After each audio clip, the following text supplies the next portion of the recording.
नमस्कार दोस्तों, मैं विवेक द्विवेदी बात करेंगे।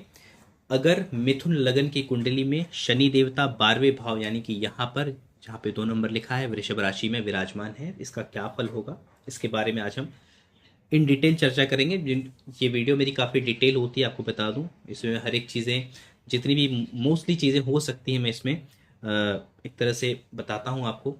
पिछले 11 भाव पे मैंने ऑलरेडी वीडियोस दे चुका हूं मिथुन लगन पे। आज आखिरी भाव है, ये 12वां भाव, उसका मैं वीडियो आपको देने जा रहा हूं।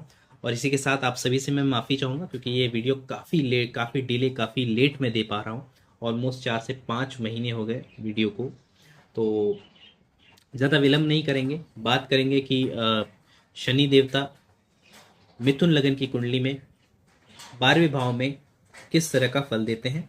तो दोस्तों, आगे बढ़ने से पहले जैसे समझ लीजिए शनि देवता किन भावों के स्वामी होते हैं। अगर आप मिथुन लगन के व्यक्ति हैं तो शनि देवता 8वें और 9वें के स्वामी होते हैं।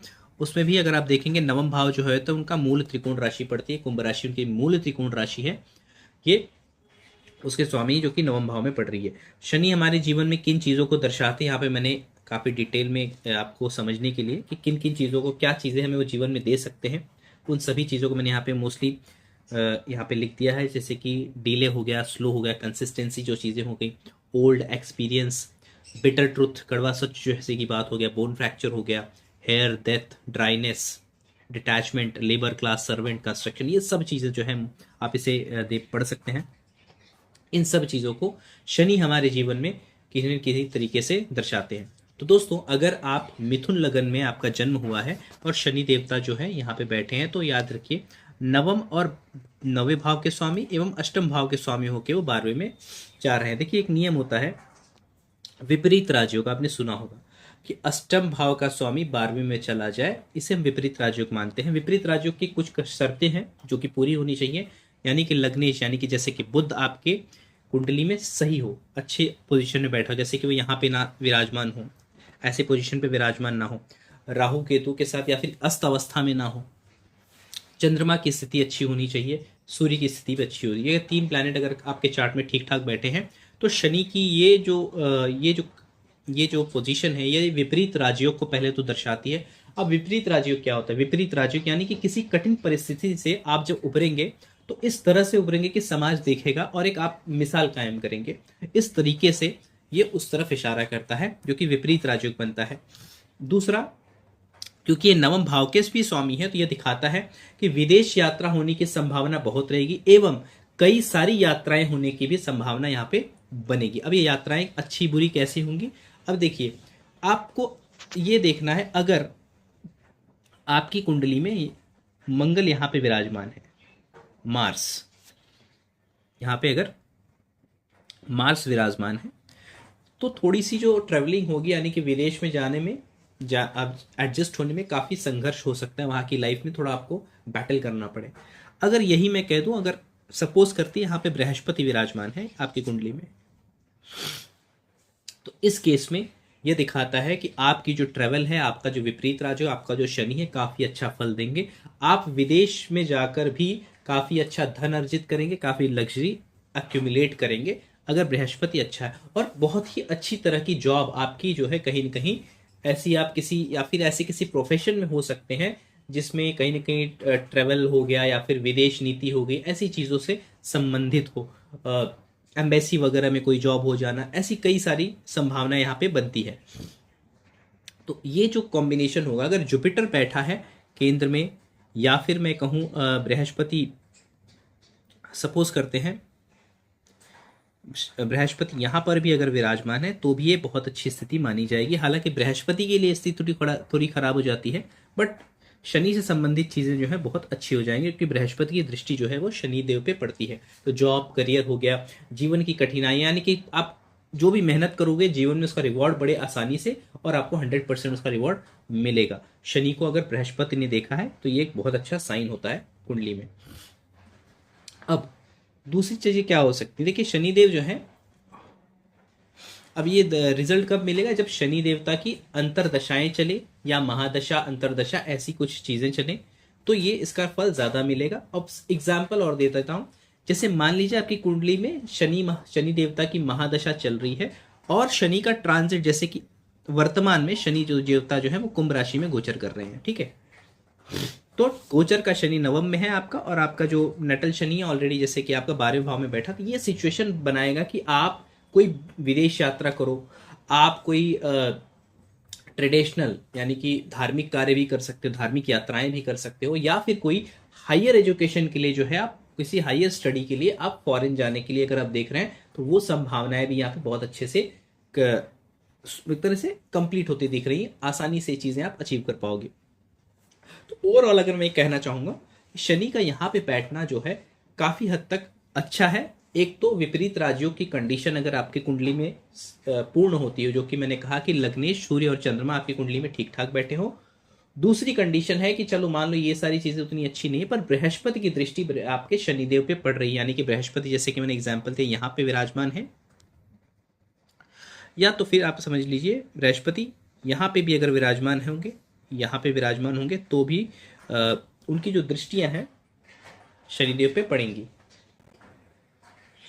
अब दोस्तों मैं बात करूंगा कॉम्बिनेशंस। हो सकता है आपके कुंडली में शनि देवता के साथ साथ यहाँ पे मंगल भी बैठे हो, साथ में ही मार्स भी विराजमान है।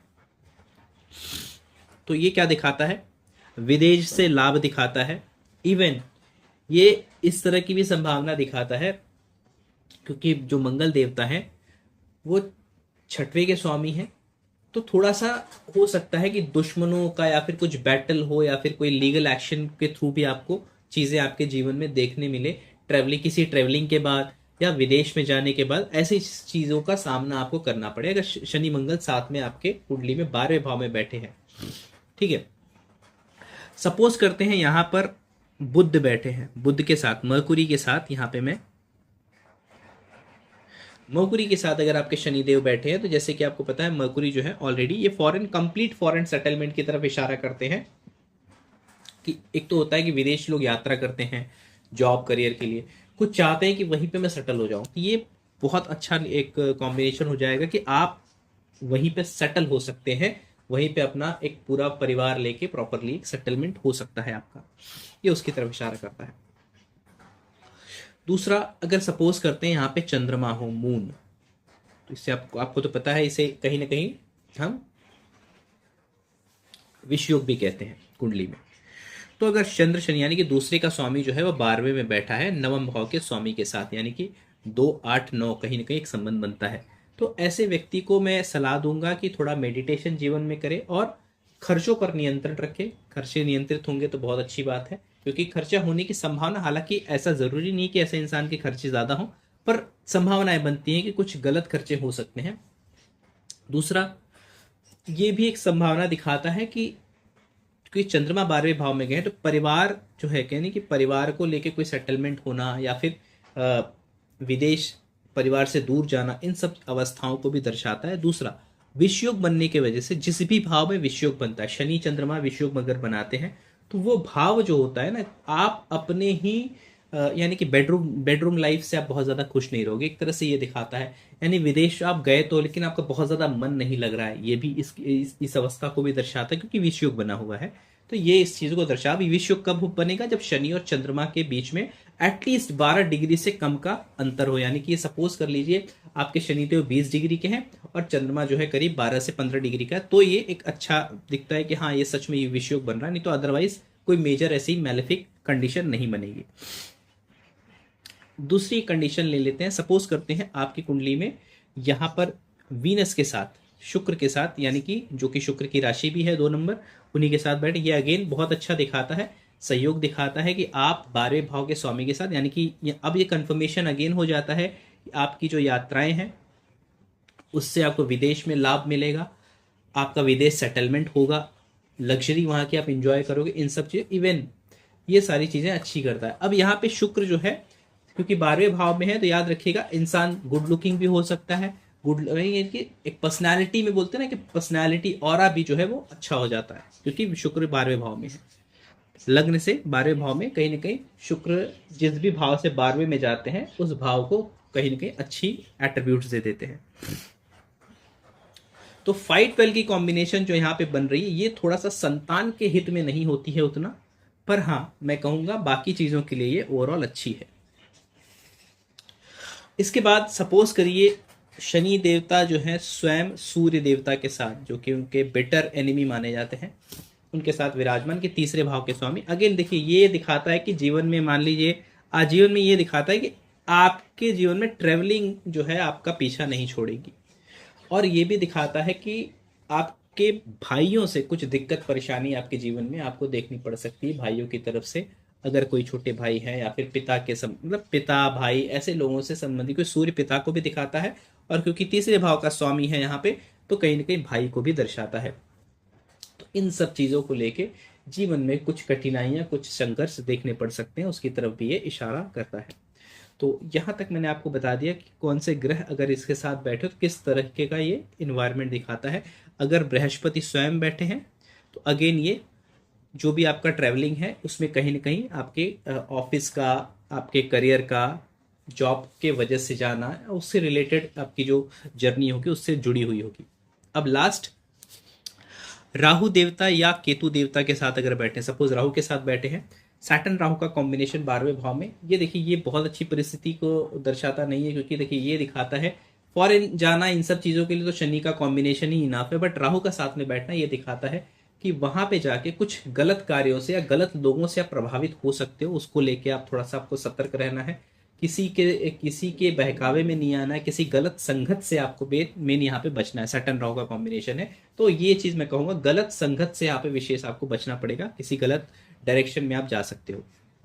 सपोज यहाँ पे केतु है, तो केतु है तो ऑब्वियसली केतु जैसा प्लैनेट अगर यहाँ पे बैठता है आपके 12वें भाव में, तो ये कहीं ना कहीं आपको डिटैचमेंट देगा, थोड़ा सा ज्यादा स्पिरिचुअल बना देगा, और बहुत ज्यादा चांसेस है कि आप स्पिरिचुअल यात्राएं ज्यादा करने शुरू कर दो अपने जीवन में। एक टाइम आएगा कि आपको बहुत सारी स्पिरिचुअल यात्राएं करने की, बोलते ना कि थोड़ा सा आदमी पीस ढूंढने लगता है, थोड़ा सा रिलीजियस होने लगता है, डिटैचमेंट स्पिरिचुअलिटी की तरफ जाता है, उसकी तरफ ये इशारा करता है।